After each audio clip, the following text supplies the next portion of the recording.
حضور داتا صاحب لکھتے ہیں، آپ فرماتے ہیں کہ حضرت سیدنا شیخ یوسف سلیم الراعی رضی اللہ تعالیٰ عنہ، آپ حضرت خالد بن ولید کے لشکر میں تھے اور جہاد بھی فرمایا، اور حضور نبی رحمت صلی اللہ علیہ وسلم کے سچے غلام بھی تھے۔ ایک وقت ایسا آیا جب جہاد کر چکے، کافی حد تک اپنے بیٹوں سمیت کئی جہاد میں حصہ لیا، غزوے جو جنگیں ہیں ان میں شرکت کی، پھر ان کا دھیان تجرد کی طرف ہو گیا، زاہد بن گئے اور دنیا کو چھوڑ کر اللہ اللہ کرنے کے لیے پہاڑوں میں نکل گئے اور بکریاں رکھ لی۔ کہیں سے انہوں نے حضور صلی اللہ علیہ وسلم کی حدیث پڑھ لی تھی کہ جب فتنے آئیں گے تو فتنوں سے وہ لوگ بچیں گے جو بکریاں لے کے پہاڑوں میں نکل جائیں گے۔ یہ بخاری اور مسلم شریف میں حدیث پاک ہے، یعنی جو تجرد اختیار کریں گے۔ اور بکریاں چرانا بھی سرکار کی سنت ہے، اور تمام انبیاء کی سنت ہے کہ انہوں نے بکریاں بھی چرائی ہیں۔ تو حضور نبی رحمت صلی اللہ علیہ وسلم کی سنت پہ عمل کرنے کے لیے وہ چلے گئے اور بکریاں رکھ لیں اور عبادت، زہد و تقوی کا معاملہ اختیار کیا۔ ایک نوجوان بندہ روایت کرتا ہے کہ میں ان کے قافلے کے پاس سے گزرا،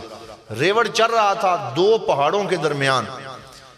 اور میں نے بڑا عجیب منظر دیکھا کہ ریوڑ چل رہا ہے، بزرگ مصلی ڈال کے نوافل ادا کر رہے ہیں، شیخ یوسف الرائی، اور ان کی بکریوں کی راکھی اور نگرانی دو بھیڑیے کر رہے ہیں۔ بھیڑیے ان کی بکریوں کی رکھوالی کر رہے ہیں، حالانکہ بھیڑیے تو بکریاں کھاتے ہیں، اس کی رکھوالی نہیں کرتے، وہ تو ان کا شکار ہوتا ہے۔ تو وہ گزر رہا تھا، مسافر تھا، وہ وہیں پہ رک گیا، اور اس نے وہاں رک کر، یہ قبلہ میاں صاحب آپ کبھی آگے ادھر تشریف لے آئیں، دور نہ بیٹھا کریں، آپ علماء دین ہیں اور ہمارے سرپرست ہیں، بزرگ ہیں۔ تو میں عرض کر رہا تھا کہ بکریاں چرا رہے تھے اور نوافل ادا کر رہے ہیں، اور بھیڑیے بکریوں کی نگرانی کر رہے ہیں۔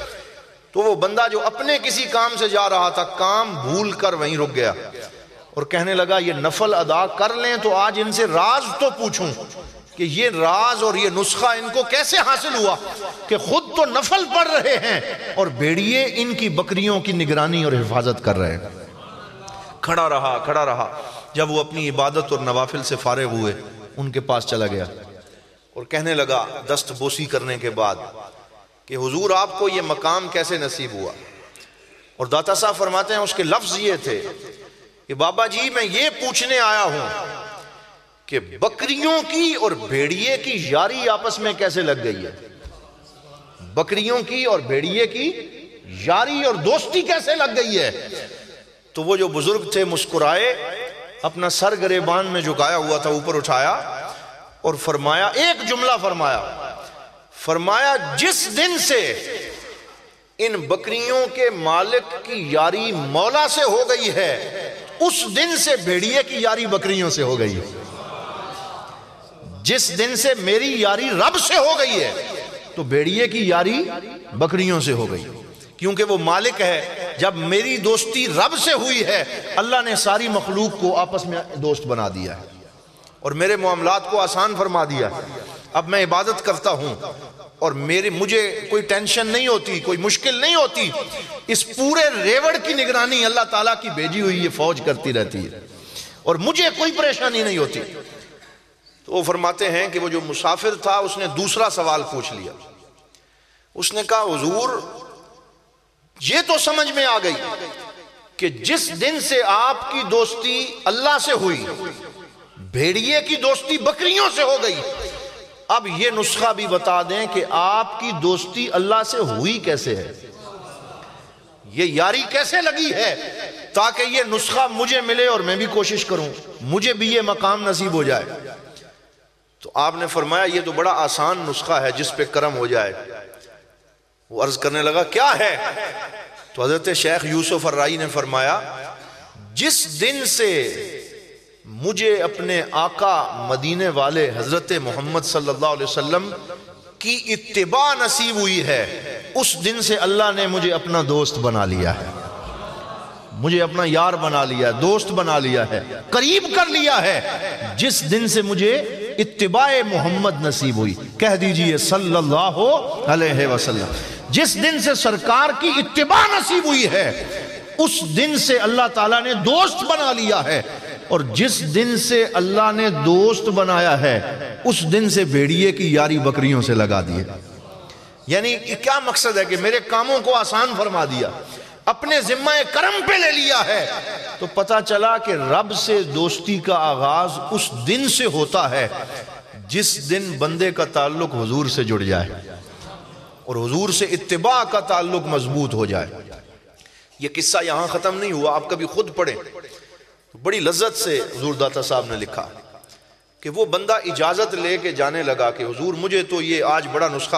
نسخہ کیمیا مل گیا، مجھے بہت بڑا درس مل گیا، میں اس پہ عمل کی کوشش کروں گا، اب مجھے جانے دیجئے۔ تو حضرت شیخ یوسف صوفی بزرگ تھے، اللہ والے تھے، انہوں نے فرمایا ایسے تو اب نہیں جانے دیں گے، ہمارے پاس جو آتا ہے وہ لنگر شریف کھا کے جاتا ہے، وہ لنگر کھائے بغیر نہیں جاتا، وہ اپنا رزق لے کے جاتا ہے، تبرک لے کے جاتا ہے۔ تو وہ کہتے ہیں میں نے سمجھا کسی بکری کا دودھ دو کے پلا دیں گے۔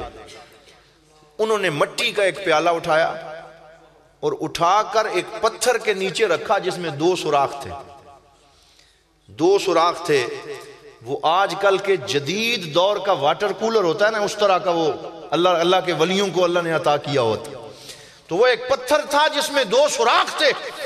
جو ہی اس کے نیچے پیالہ رکھا، ایک سوراخ سے دودھ جاری ہو گیا، دوسرے سے شہد جاری ہو گیا، اور وہ پیالہ جو ہے